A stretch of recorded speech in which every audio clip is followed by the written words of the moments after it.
অনেক কথা বলবার আছে আমার, তবে সবার আগে নিরঞ্জনের কথা বলতে হবে আমাকে। নিরঞ্জন আমার বন্ধুর নাম। আর কোনো নাম ছিল কি তার? আমি জানতাম না। ওর একজন বান্ধবী ছিল, অবশ্য কিছুদিনের জন্য। সে তাকে প্রীতম বলে ডাকত। ওর বান্ধবীর নাম ছিল জয়লতা। নিরঞ্জন জয়লতা সম্পর্কে আমাকে কিছু বলেনি তেমন। জয়লতাকে কখনো কোনো চিঠি লিখেছিল কিনা সে কথাও আমাকে সে বলেনি। তবে জয়লতার চিঠি আমি দেখেছি। একটা চিঠি ছিল এরকম: প্রীতম, সময় গড়িয়ে যাচ্ছে। তুমি বলেছ এখন দুঃসময়, কিন্তু আমি জানি সব সময় সুসময় যদি কেউ ব্যবহার করতে জানে তাকে। আমি বুঝি বেশি দিন নেই, যদি পারো এক্ষুনি তুলে নাও, নইলে অন্য পুরুষ ছিবড়ে খাবে আমাকে।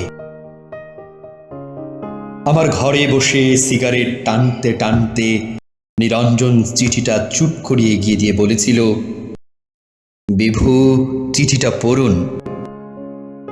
আমি প্রথমে পড়তে চাইনি, পরে ওইটুকু পড়ে তার দিকে তাকিয়েছিলাম। না, ওই সিগারেটের ধোঁয়ায় আমি কোনো নারী প্রেম তাড়িত মানুষের ছায়া দেখিনি। ভয়ানক নির্বিকার। কিছু বলছেন না যে? আমি জিজ্ঞেস করেছিলাম। কি বলবো? এই ব্যাপারে? কোন ব্যাপারে? এই যে জয়লতা? বাদ দিন।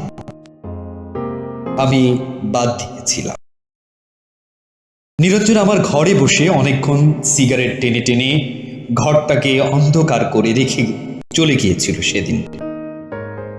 জয়লতার সঙ্গে অন্য পুরুষের বিয়ে হয়েছিল। আমি জয়লতা এবং অন্য পুরুষটিকে দেখেছি বহুবার বিশ্ববিদ্যালয়ে। জয়লতা আরো দেমাগী, আরো সুন্দরী হয়ে উঠেছিল। অন্য পুরুষ ছিবড়ে খেলে মেয়েরা বুঝি আরো সুন্দরী হতে থাকে। একথা সূত্রে সেদিন নিরঞ্জন আমাকে বলেছিল, মানুষকে এত ক্ষুদ্রাত্বে নেবেন না।